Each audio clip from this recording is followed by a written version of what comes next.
Scanning for audio. Hello, welcome to another Tin Dog podcast. I'm going to be discussing Ahsoka episode 3. Yes, I know the whole series is finished now and out there, people are watching it, but some people won't be.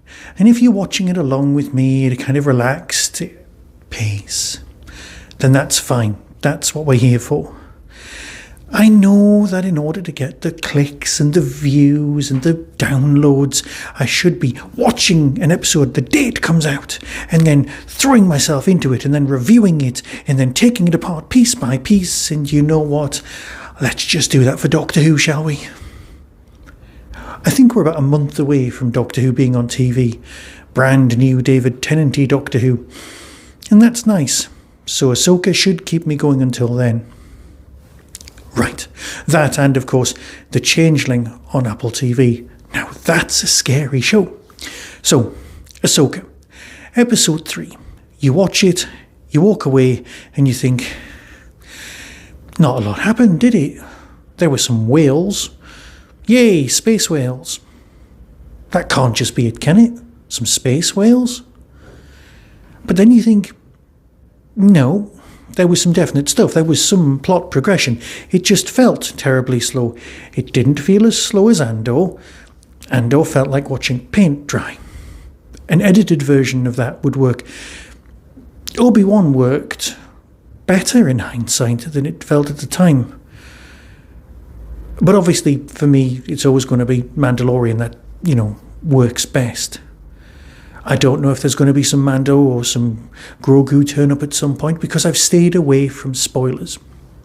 But what I am going to say is that this episode, this story, kind of just happened. You've got David Tennant droid. I will learn the names, I promise you I will. Going, you're not a very good Jedi.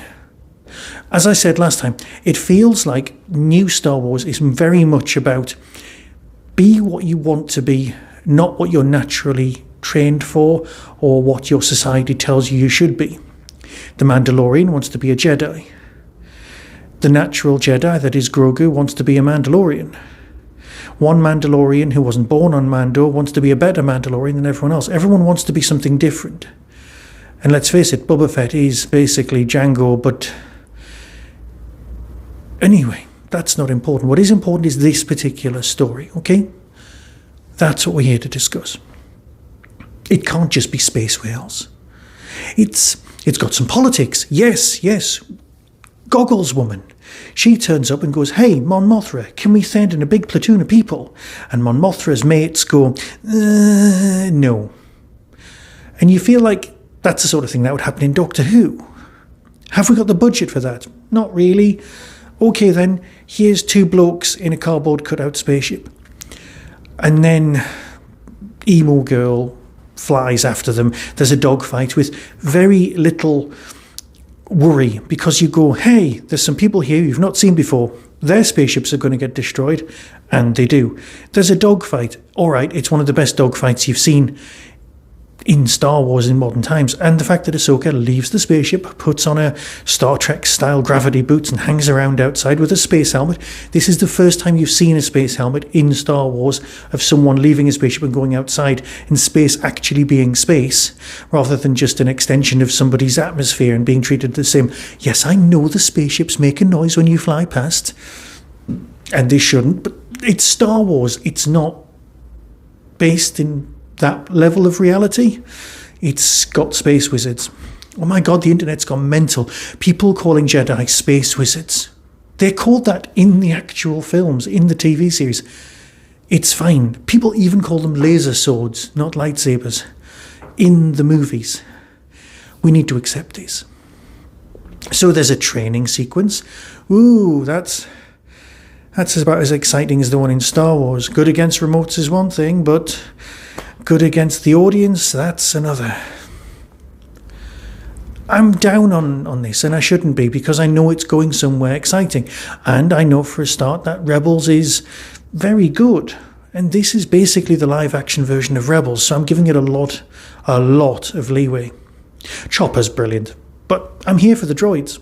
I'm always here for the droids. And then they end up landing on the planet and just passing time. So, is it the evil shipbuilder person who seems to be building one of those big Jedi transport discs and not a Stargate, as my wife pointed out? Probably.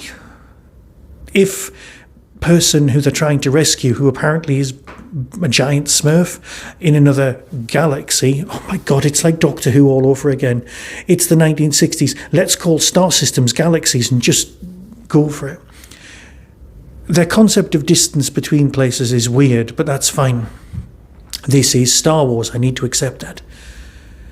So obviously, it's episode 3. It's not even halfway. Next time we'll be halfway, and that's good. But let's face it, this will be always the episode with the space whales and the droid who gets knocked out. Tennant's performance is very good because, as droids go, he's very, very old. And I like the idea of more people surviving Order 66. Despite what the internet says. Ooh, where was Ahsoka during the original Star Wars films? I'll tell you where Ahsoka was during the original Star Wars films. Not existing, because that's how narrative works. That's how writing works. That's how creating spin-off media works. She was in hiding. That works for me. Or doing something else. Let's face it, this is the Star Wars trilogy is just the Skywalker family. Star Wars itself is a much bigger universe. So, with that, I'll get back and I will watch episode 4. But until next time, be seeing you.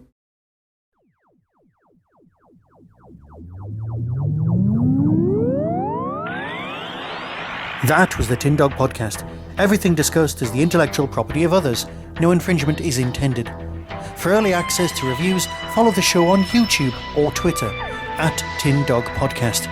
To contact the show, email tin-dog@hotmail.co.uk. The Tin Dog Podcast is a founder member of the Doctor Who Podcast Alliance.